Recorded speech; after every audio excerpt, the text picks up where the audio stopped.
The second part of Chapter 14. Water Party. Birkin rose. Gerald and Gudrun came up. They all began to smoke in the moments of silence. One after another Birkin lighted their cigarettes. The match flickered in the twilight, and they were all smoking peacefully by the waterside. The lake was dim, the light dying from off it in the midst of the dark land. The air all round was intangible, neither here nor there, and there was an unreal noise of banjos or such-like music. As the golden swim of light overhead died out, the moon gained brightness, and seemed to begin to smile forth her ascendancy. The dark woods on the opposite shore melted into universal shadow. And amid this universal undershadow there was a scattered intrusion of lights. Far down the lake were fantastic pale strings of colour, like beads of wan fire, green and red and yellow. The music came out in a little puff, as the launch, all illuminated, veered into the great shadow, stirring her outlines of half-living lights, puffing out her music in little drifts. All were lighting up. Here and there, close against the faint water, and at the far end of the lake, where the water lay milky in the last whiteness of the sky, and there was no shadow, solitary frail flames of lanterns floated from the unseen boats.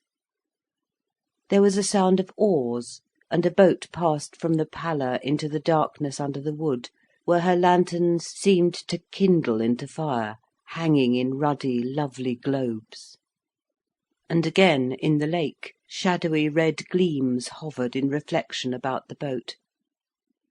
Everywhere were these noiseless, ruddy creatures of fire drifting near the surface of the water, caught at by the rarest, scarce visible reflections. Birkin brought the lanterns from the bigger boat, and the 4 shadowy white figures gathered round to light them. Ursula held up the first. Birkin lowered the light from the rosy glowing cup of his hands into the depths of the lantern. It was kindled, and they all stood back to look at the great blue moon of light that hung from Ursula's hand, casting a strange gleam on her face. It flickered, and Birkin went bending over the well of light. His face shone out like an apparition, so unconscious, and again something demoniacal. Ursula was dim and veiled, looming over him. "That is all right," said his voice softly. She held up the lantern. It had a flight of stalks streaming through a turquoise sky of light over a dark earth. "This is beautiful," she said. "Lovely," echoed Gudrun, who wanted to hold one also, and lift it up, full of beauty. "Light one for me," she said. Gerald stood by her incapacitated. Birkin lit the lantern she held up. Her heart beat with anxiety to see how beautiful it would be. It was primrose yellow, with tall, straight flowers growing darkly from their dark leaves, lifting their heads into the primrose day, while butterflies hovered about them in the pure, clear light. Gudrun gave a little cry of excitement, as if pierced with delight. "Isn't it beautiful? Oh, isn't it beautiful?" Her soul was really pierced with beauty. She was translated beyond herself. Gerald leaned near to her, into her zone of light, as if to see. He came close to her, and stood touching her, looking with her at the primrose shining globe, and she turned her face to his, that was faintly bright in the light of the lantern, and they stood together in one luminous union, close together and ringed round with light, all the rest excluded. Birkin looked away, and went to light Ursula's second lantern. It had a pale, ruddy sea bottom, with black crabs and seaweed moving sinuously under a transparent sea that passed into flamy ruddiness above. "You've got the heavens above and the waters under the earth," said Birkin to her. Anything but the earth itself," she laughed, watching his live hands that hovered to attend to the light. "I'm dying to see what my second one is," cried Gudrun, in a vibrating, rather strident voice that seemed to repel the others from her. Birkin went and kindled it. It was of a lovely deep blue colour, with a red floor and a great white cuttlefish flowing in white soft streams all over it. The cuttlefish had a face that stared straight from the heart of the light, very fixed and coldly intent. "How truly terrifying!" exclaimed Gudrun, in a voice of horror. Gerald at her side gave a low laugh. "But isn't it really fearful?" she cried in dismay. Again he laughed, and said, "Change it with Ursula for the crabs." Gudrun was silent for a moment. "Ursula," she said, "could you bear to have this fearful thing?" "I think the colouring is lovely," said Ursula. "So do I," said Gudrun. "But could you bear to have it swinging to your boat? Don't you want to destroy it at once?" "Oh no," said Ursula. "I don't want to destroy it." "Well, do you mind having it instead of the crabs? Are you sure you don't mind?" Gudrun came forward to exchange lanterns. "No," said Ursula, yielding up the crabs and receiving the cuttlefish. Yet she could not help feeling rather resentful at the way in which Gudrun and Gerald should assume a right over her, a precedence. "Come then," said Birkin. "I'll put them on the boats." He and Ursula were moving away to the big boat. "I suppose you'll row me back, Rupert," said Gerald, out of the pale shadow of the evening. "Won't you go with Gudrun in the canoe?" said Birkin. "It'll be more interesting." There was a moment's pause. Birkin and Ursula stood dimly with their swinging lanterns by the water's edge. The world was all elusive. "Is that all right?" said Gudrun to him. "It'll suit me very well," he said. "But what about you and the rowing? I don't see why you should pull me." "Why not?" she said. "I can pull you as well as I could pull Ursula." By her tone, he could tell she wanted to have him in the boat to herself, and that she was subtly gratified that she should have power over them both. He gave himself in a strange electric submission. She handed him the lanterns, whilst she went to fix the cane at the end of the canoe. He followed after her, and stood with the lanterns dangling against his white flannelled thighs, emphasising the shadow around. "Kiss me before we go," came his voice softly from out of the shadow above. She stopped her work in real momentary astonishment. "But why?" she exclaimed in pure surprise. "Why?" he echoed ironically. And she looked at him fixedly for some moments. Then she leaned forward and kissed him with a slow, luxurious kiss, lingering on the mouth. And then she took the lanterns from him, while he stood swooning with the perfect fire that burned in all his joints. They lifted the canoe into the water. Gudrun took her place, and Gerald pushed off. "Are you sure you don't hurt your hand doing that?" she asked, solicitous. "Because I could have done it perfectly." "I don't hurt myself," he said in a low, soft voice that caressed her with inexpressible beauty. And she watched him as he sat near her, very near to her, in the stern of the canoe, his legs coming towards hers, his feet touching hers. And she paddled softly, lingeringly, longing for him to say something meaningful to her. But he remained silent. "You like this, do you?" she said in a gentle, solicitous voice. He laughed shortly. "There is a space between us," he said, in the same low, unconscious voice, as if something was speaking out of him. And she was as if magically aware of their being balanced in separation, in the boat. She swooned with acute comprehension and pleasure. "But I am very near," she said caressively, gaily. "Yet distant, distant," he said.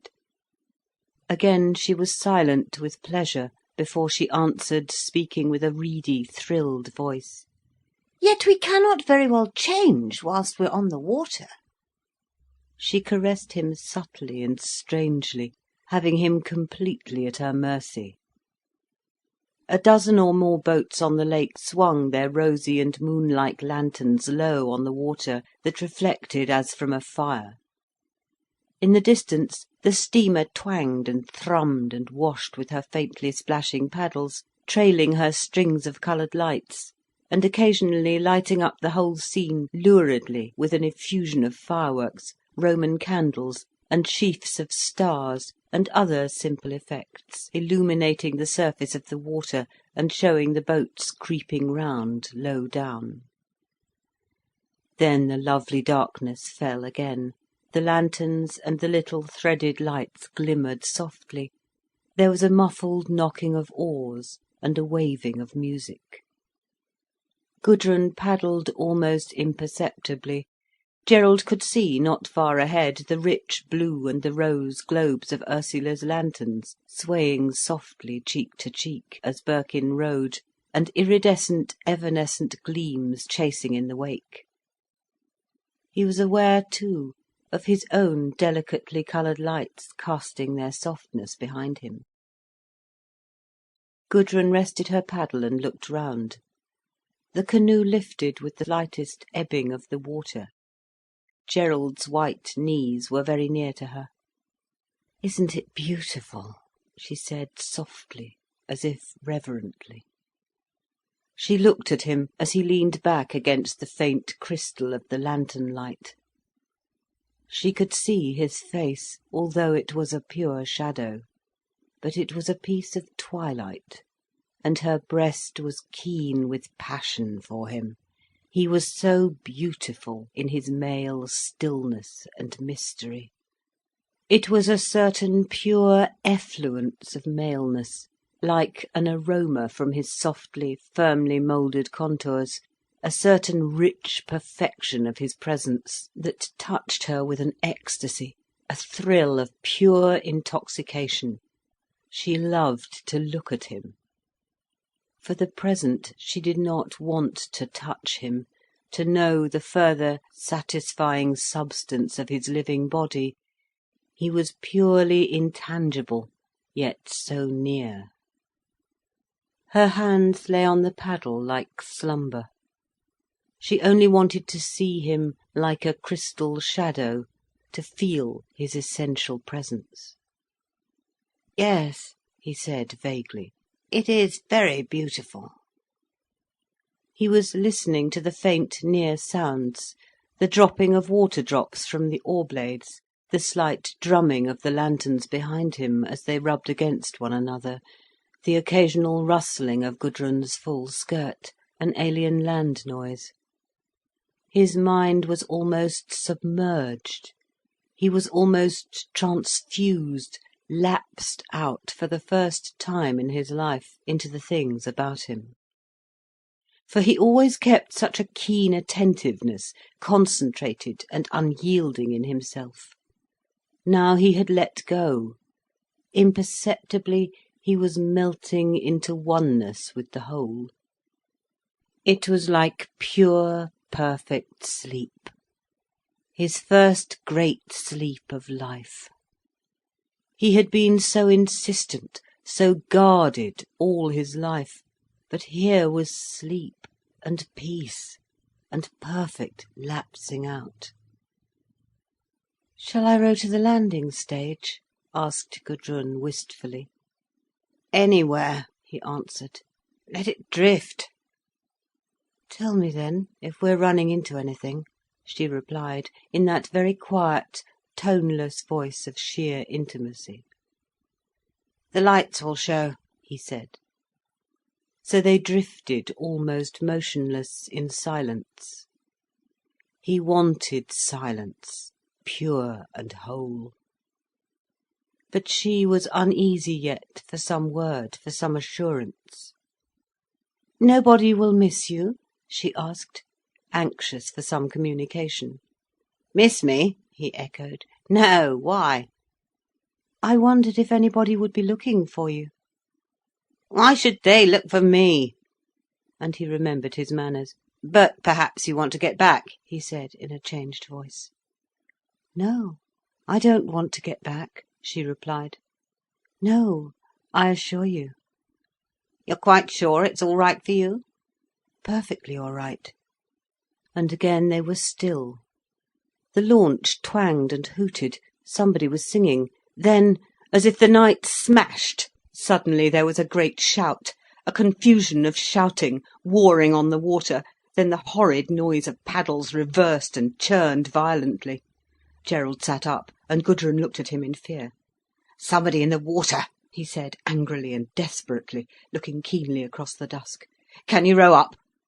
"Where? To the launch?" asked Gudrun, in nervous panic. "Yes." "You'll tell me if I don't steer straight," she said, in nervous apprehension. "You keep pretty level," he said, and the canoe hastened forward. The shouting and the noise continued, sounding horrid through the dusk, over the surface of the water. "Wasn't this bound to happen?" said Gudrun, with heavy, hateful irony. But he hardly heard, and she glanced over her shoulder to see her way.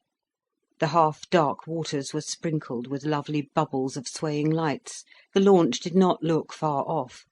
She was rocking her lights in the early night. Gudrun rowed as hard as she could, but now that it was a serious matter, she seemed uncertain and clumsy in her stroke.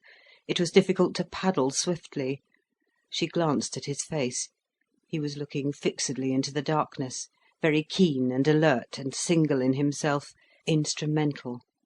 Her heart sank. She seemed to die a death.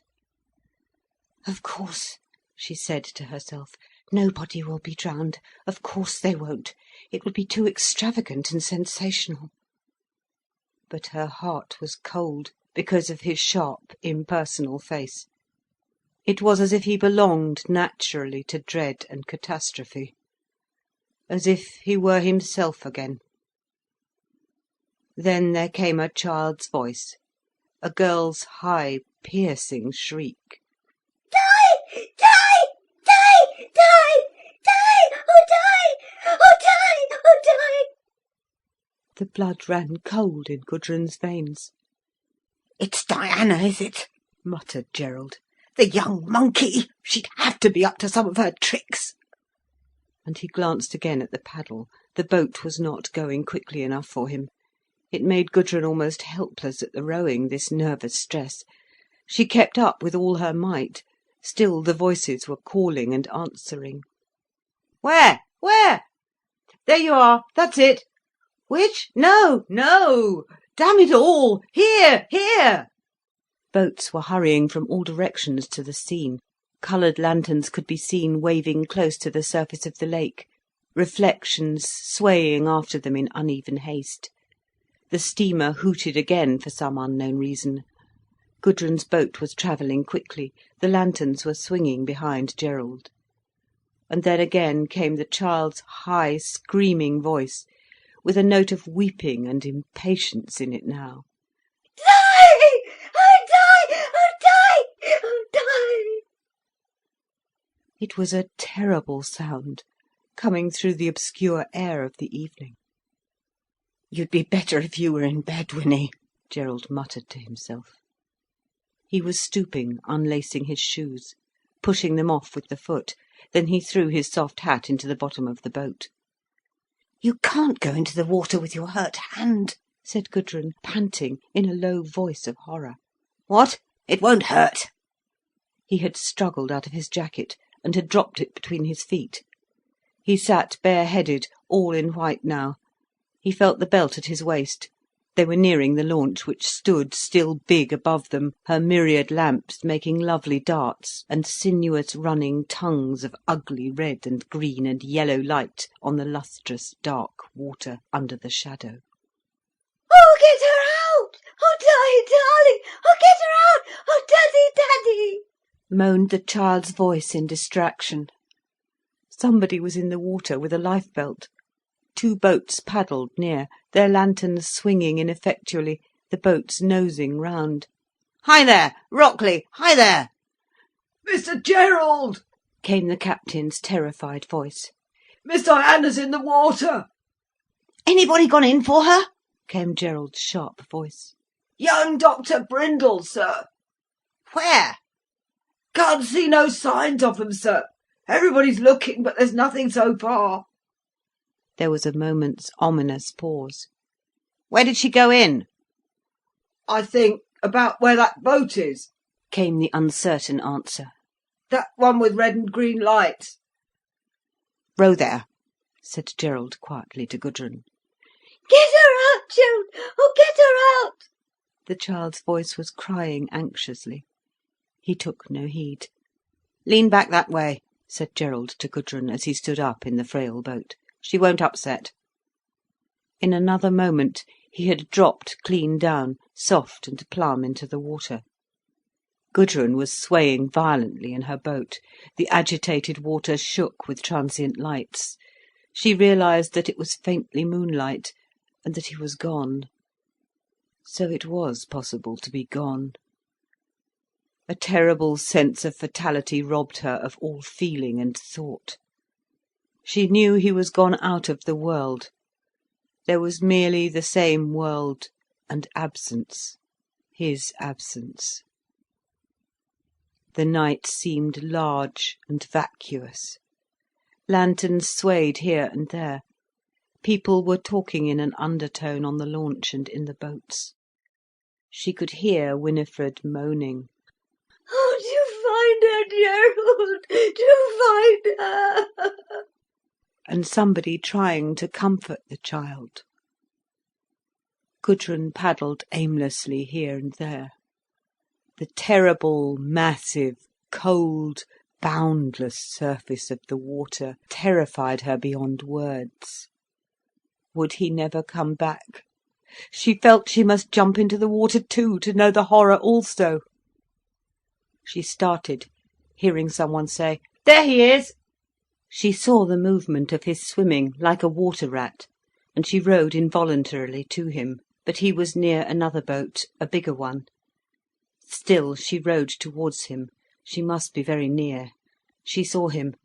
He looked like a seal. He looked like a seal as he took hold of the side of the boat. His fair hair was washed down on his round head. His face seemed to glisten suavely. She could hear him panting. Then he clambered into the boat. Oh, and the beauty of the subjection of his loins, white and dimly luminous as he climbed over the side of the boat, made her want to die. To die. The beauty of his dim and luminous loins as he climbed into the boat, his back rounded and soft. Oh, this was too much for her, too final a vision. She knew it, and it was fatal. The terrible hopelessness of fate, and of beauty, such beauty. He was not like a man to her. He was an incarnation, a great phase of life. She saw him press the water out of his face and look at the bandage on his hand, and she knew it was all no good, and that she would never go beyond him. He was the final approximation of life to her. "Put the lights out, we shall see better," came his voice, sudden and mechanical, and belonging to the world of man. She could scarcely believe there was a world of man. She leaned round and blew out her lanterns. They were difficult to blow out. Everywhere the lights were gone, save the coloured points on the sides of the launch. The bluey grey early night spread level around. The moon was overhead. There were shadows of boats here and there. Again there was a splash, and he was gone under. Gudrun sat, sick at heart, frightened of the great level surface of the water, so heavy and deadly. She was so alone, with the level, unliving field of the water stretching beneath her. It was not a good isolation. It was a terrible, cold separation of suspense. She was suspended upon the surface of the insidious reality, until such time as she also should disappear beneath it. Then she knew, by a stirring of voices, that he had climbed out again into a boat. She sat wanting connection with him. Strenuously she claimed her connection with him across the invisible space of the water, but round her heart was an isolation unbearable, through which nothing would penetrate. "Take the launch in. It's no use keeping her there. Get lines for the dragging," came the decisive instrumental voice that was full of the sound of the world. The launch began gradually to beat the waters. "Gerald! Gerald!" came the wild, crying voice of Winifred. He did not answer. Slowly the launch drifted round in a pathetic and clumsy circle, and slunk away to the land, retreating into the dimness.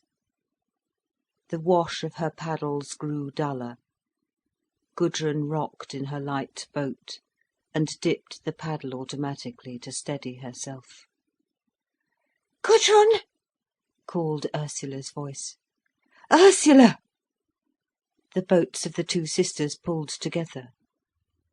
"Where is Gerald?" said Gudrun. "He's dived again," said Ursula plaintively. "And I know he ought not, with his hurt hand and everything." "I'll take him in home this time," said Birkin. The boats swayed again from the wash of steamer. Gudrun and Ursula kept a lookout for Gerald. "There he is!" cried Ursula, who had the sharpest eyes. He had not been long under. Birkin pulled towards him, Gudrun following. He swam slowly, and caught hold of the boat with his wounded hand. It slipped, and he sank back. "Why don't you help him?" cried Ursula sharply. He came again, and Birkin leaned to help him into the boat. Gudrun again watched Gerald climb out of the water. But this time slowly, heavily, with the blind, clambering motions of an amphibious beast, clumsy. Again the moon shone with faint luminosity on his white, wet figure, on the stooping back and the rounded loins. But it looked defeated now, his body. It clambered and fell with slow clumsiness. He was breathing hoarsely too, like an animal that is suffering. He sat, slack and motionless in the boat, his head blunt and blind like a seal's, his whole appearance inhuman, unknowing. Gudrun shuddered as she mechanically followed his boat. Birkin rowed without speaking to the landing stage. "Where are you going?" Gerald asked suddenly, as if just waking up. "Home," said Birkin. "Oh no," said Gerald imperiously. "we can't go home while they're in the water. Turn back again. I'm going to find them." The women were frightened. His voice was so imperative and dangerous, almost mad, not to be opposed. "No," said Birkin, "you can't." There was a strange fluid compulsion in his voice. Gerald was silent in a battle of wills. It was as if he would kill the other man. But Birkin rowed evenly and unswerving, with an inhuman inevitability. "Why should you interfere?" said Gerald in hate. Birkin did not answer. He rowed towards the land, and Gerald sat mute, like a dumb beast, panting, his teeth chattering, his arms inert, his head like a seal's head.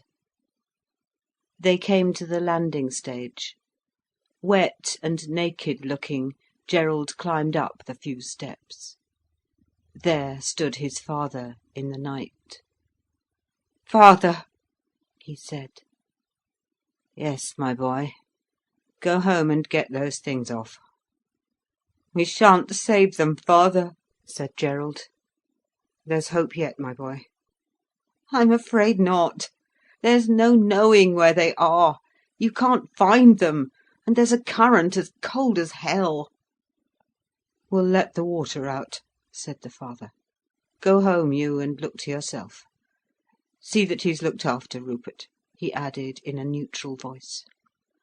"Well, father, I'm sorry. I'm sorry. I'm afraid it's my fault. But it can't be helped. I've done what I could for the moment. I could go on diving, of course. Not much, though, and not much use." He moved away, barefoot, on the planks of the platform. Then he trod on something sharp. "Of course, you've got no shoes on," said Birkin. "His shoes are here," cried Gudrun from below. She was making fast her boat. Gerald waited for them to be brought to him. Gudrun came with them. He pulled them on his feet. "If you once die," he said, "then when it's over, it's finished. Why come to life again? There's room under that water there for thousands." "Two is enough," she said, murmuring. He dragged on his second shoe. He was shivering violently, and his jaw shook as he spoke. "That's true," he said. "Maybe. But it's curious how much room there seems. A whole universe under there, and as cold as hell. You're as helpless as if your head was cut off." He could scarcely speak, he shook so violently. "There's one thing about our family, you know," he continued. "Once anything goes wrong, it can never be put right again. Not with us. I've noticed it all my life. You can't put a thing right once it has gone wrong." They were walking across the high road to the house. "And you know, when you're down there, it's so cold, actually, and so endless, so different, really, from what it is on top. So endless. You wonder how it is so many are alive, why we're up here. Are you going? I shall see you again, shan't I? Good night, and thank you. Thank you very much." The two girls waited a while to see if there were any hope. The moon shone clearly overhead, with almost impertinent brightness. The small dark boats clustered on the water. There were voices and subdued shouts. But it was all to no purpose. Gudrun went home when Birkin returned. He was commissioned to open the sluice that let out the water from the lake, which was pierced at one end near the high road, thus serving as a reservoir to supply with water the distant mines in case of necessity. "Come with me," he said to Ursula, "and then I will walk home with you when I've done this." He called at the water-keeper's cottage, and took the key of the sluice. They went through a little gate from the high road to the head of the water, where was a great stone basin which received the overflow, and a flight of stone steps descended into the depths of the water itself. At the head of the steps was the lock of the sluice gate. The night was silver grey and perfect, save for the scattered, restless sound of voices. The grey sheen of the moonlight caught the stretch of water. Dark boats plashed and moved. But Ursula's mind ceased to be receptive. Everything was unimportant and unreal. Birkin fixed the iron handle of the sluice and turned it with a wrench. The cogs began slowly to rise. He turned and turned, like a slave. His white figure became distinct. Ursula looked away. She could not bear to see him winding heavily and laboriously, bending and rising mechanically like a slave, turning the handle. Then, a real shock to her, there came a loud splashing of water from out of the dark, tree-filled hollow beyond the road, a splashing that deepened rapidly to a harsh roar, and then became a heavy, booming noise of a great body of water falling solidly all the time. It occupied the whole of the night, this great, steady booming of water. Everything was drowned within it, drowned and lost. Ursula seemed to have to struggle for her life. She put her hands over her ears and looked at the high, bland moon. "Can't we go now?" she cried to Birkin, who was watching the water on the steps to see if it would get any lower. It seemed to fascinate him. He looked at her and nodded. The little dark boats had moved nearer. People were crowding curiously along the hedge by the high road to see what was to be seen. Birkin and Ursula went to the cottage with the key, then turned their backs on the lake. She was in great haste. She could not bear the terrible, crushing boom of the escaping water.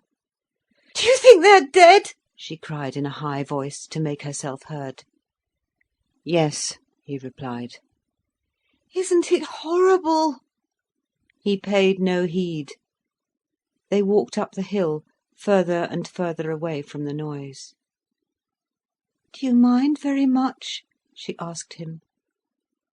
"I don't mind about the dead," he said, "once they are dead. The worst of it is, they cling on to the living and won't let go." She pondered for a time.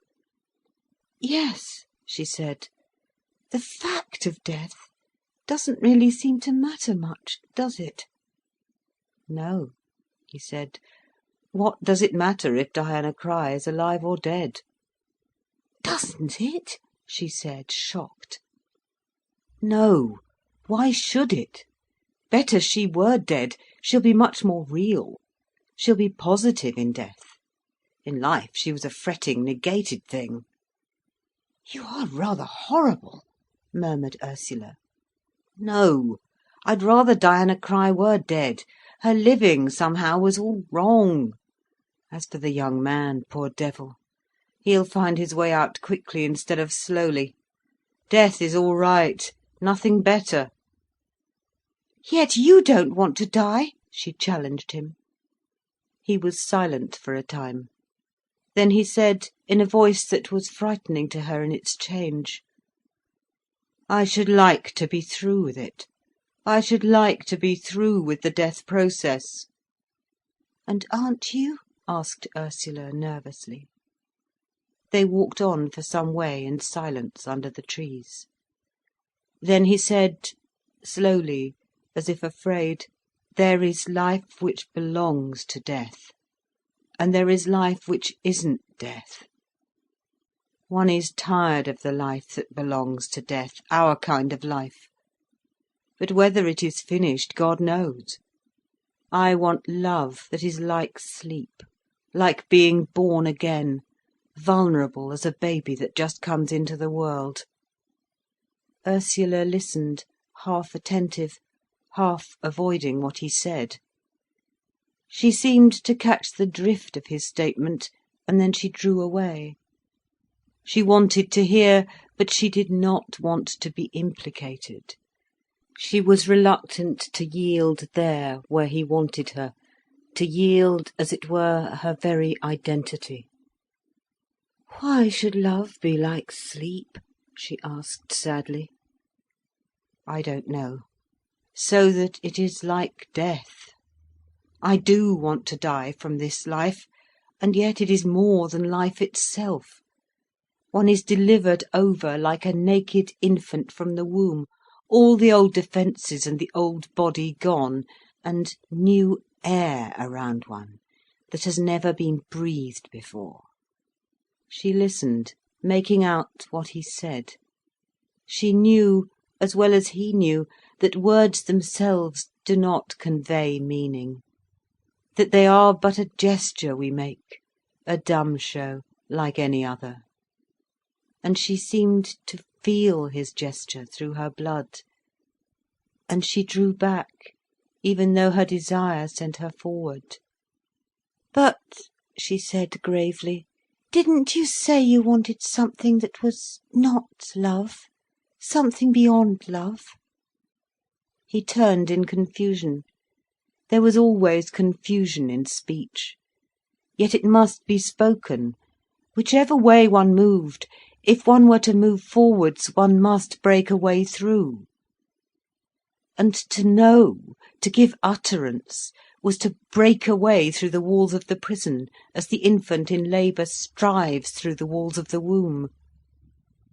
There is no new movement now, without the breaking through of the old body, deliberately, in knowledge, in the struggle to get out. "I don't want love," he said. "I don't want to know you.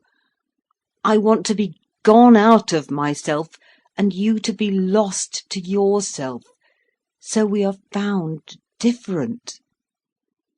One shouldn't talk when one is tired and wretched. One Hamletises, and it seems a lie. Only believe me when I show you a bit of healthy pride and insouciance. I hate myself serious. "Why shouldn't you be serious?" she said. He thought for a minute. Then he said sulkily, "I don't know." Then they walked on in silence, at outs. He was vague and lost. "Isn't it strange," she said, suddenly putting her hand on his arm with a loving impulse, "how we always talk like this? I suppose we do love each other in some way." "Oh yes," he said, "too much." She laughed almost gaily. "You'd have to have it your own way, wouldn't you?" she teased. "You could never take it on trust." He changed, laughed softly, and turned and took her in his arms in the middle of the road. "Yes," he said softly. And he kissed her face and brow, slowly, gently, with a sort of delicate happiness which surprised her extremely, and to which she could not respond. They were soft, blind kisses, perfect in their stillness. Yet she held back from them. It was like strange moths, very soft and silent, settling on her from the darkness of her soul. She was uneasy. She drew away. "Isn't somebody coming?" she said. So they looked down the dark road, then set off again, walking towards Beldover. Then suddenly, to show him she was no shallow prude, she stopped and held him tight, hard against her, and covered his face with hard, fierce kisses of passion. In spite of his otherness, the old blood beat up in him. "Not this, not this," he whimpered to himself, as the first perfect mood of softness and sleep loveliness ebbed back away from the rushing of passion that came up to his limbs and over his face as she drew him. And soon he was a perfect hard flame of passionate desire for her, yet in the small core of the flame was an unyielding anguish of another thing. But this also was lost. He only wanted her, with an extreme desire that seemed inevitable as death, beyond question. Then, satisfied and shattered, fulfilled and destroyed, he went home away from her, drifting vaguely through the darkness, lapsed into the old fire of burning passion. Far away, far away, there seemed to be a small lament in the darkness.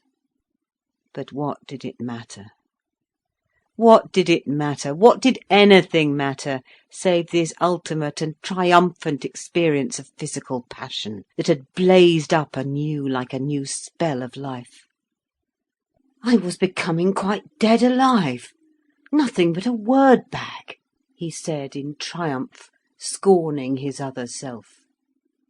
Yet somewhere far off and small, the other hovered. The men were still dragging the lake when he got back. He stood on the bank and heard Gerald's voice. The water was still booming in the night. The moon was fair. The hills beyond were elusive. The lake was sinking. There came the raw smell of the banks in the night air. Up at Shortlands there were lights in the windows, as if nobody had gone to bed. On the landing stage was the old doctor, the father of the young man who was lost.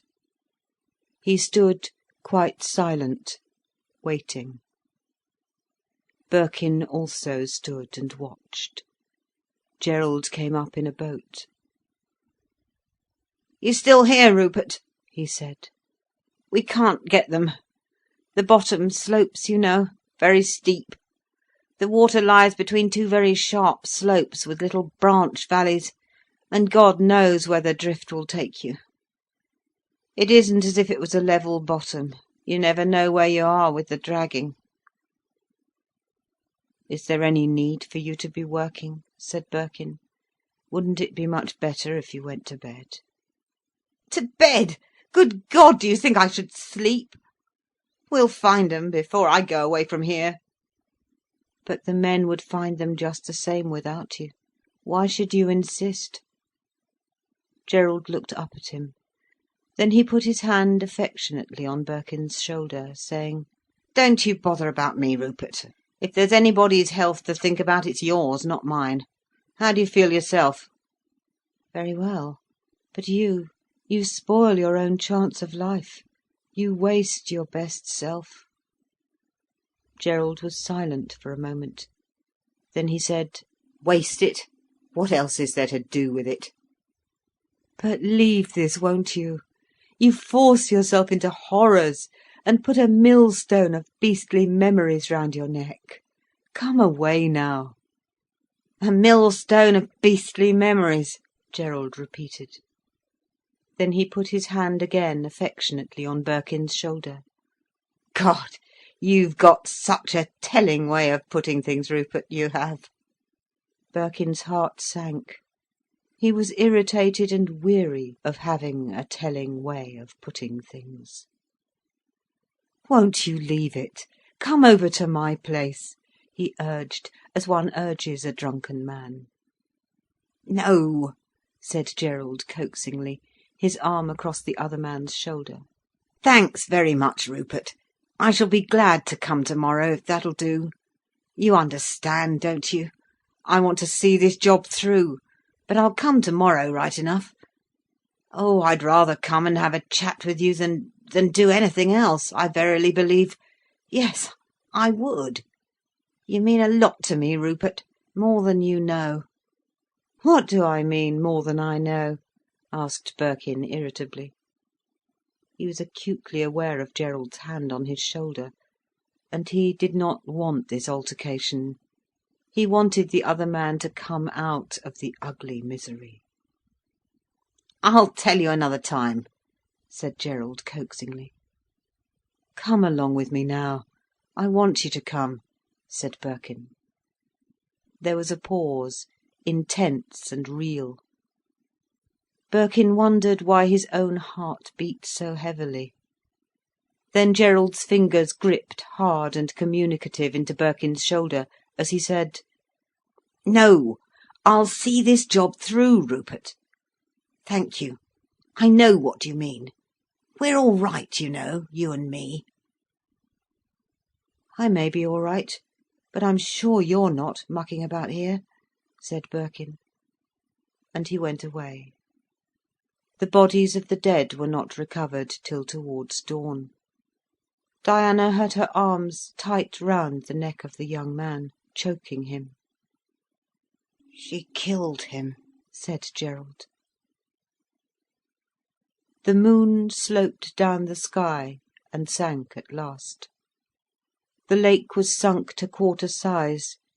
It had horrible raw banks of clay that smelled of raw, rottenish water.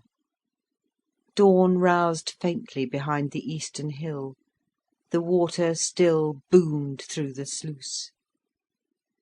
As the birds were whistling for the first morning, and the hills at the back of the desolate lake stood radiant with the new mists, there was a straggling procession up to Shortlands, men bearing the bodies on a stretcher, Gerald going beside them, the two grey-bearded fathers following in silence. Indoors, the family was all sitting up, waiting. Somebody must go to tell the mother in her room. The doctor, in secret, struggled to bring back his son, till he himself was exhausted. Over all the outlying district was a hush of dreadful excitement on that Sunday morning. The colliery people felt as if this catastrophe had happened directly to themselves. Indeed, they were more shocked and frightened than if their own men had been killed. Such a tragedy in Shortlands, the high home of the district. One of the young mistresses, persisting in dancing on the cabin roof of the launch, wilful young madam, drowned in the midst of the festival with the young doctor. Everywhere on the Sunday morning the colliers wandered about, discussing the calamity. At all the Sunday dinners of the people there seemed a strange presence. It was as if the angel of death were very near. There was a sense of the supernatural in the air. The men had excited, startled faces. The women looked solemn. Some of them had been crying. The children enjoyed the excitement at first. There was an intensity in the air, almost magical. Did all enjoy it?